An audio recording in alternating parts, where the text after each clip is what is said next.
participer et présenter à cet événement.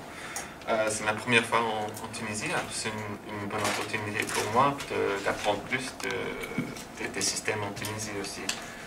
Et je dois dire aussi que c'est ma première présentation, je crois que c'est ma première présentation en français, alors on va voir comment ça va marcher. J'espère qu'au moins vous allez tous me comprendre. Et maintenant on entend le PowerPoint.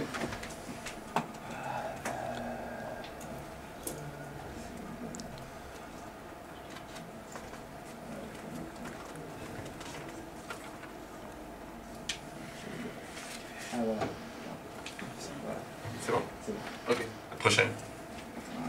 Alors, en bref, la structure de la présentation, je vais au début décrire les 4 différents types de migration de travail principales, leurs caractéristiques, leurs bénéfices pour les pays d'origine et de destination, pour être sûr aussi qu'on parle on a tous les mêmes définitions des différents types de migration, parce que des fois, des gens utilisent les différentes définitions.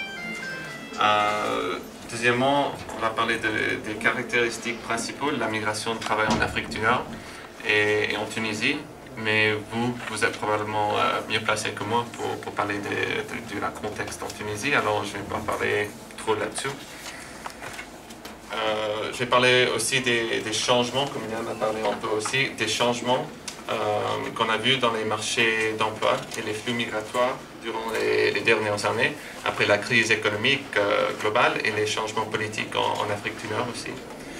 On va regarder très brièvement où se trouvent les opportunités d'emploi et les plus importants actuellement et dans le futur pour les programmes de migration de travail temporaire et permanent.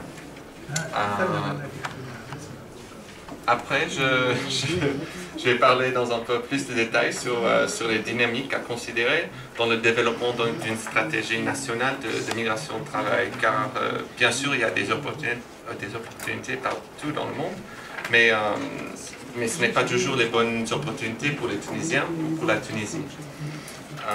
Alors on va regarder un peu comment utiliser les caractéristiques et les avantages relatifs de la Tunisie dans la création d'une stratégie de migration de travail. Si vous n'êtes pas à l'aise, vous pouvez parler en anglais, on peut suivre en français.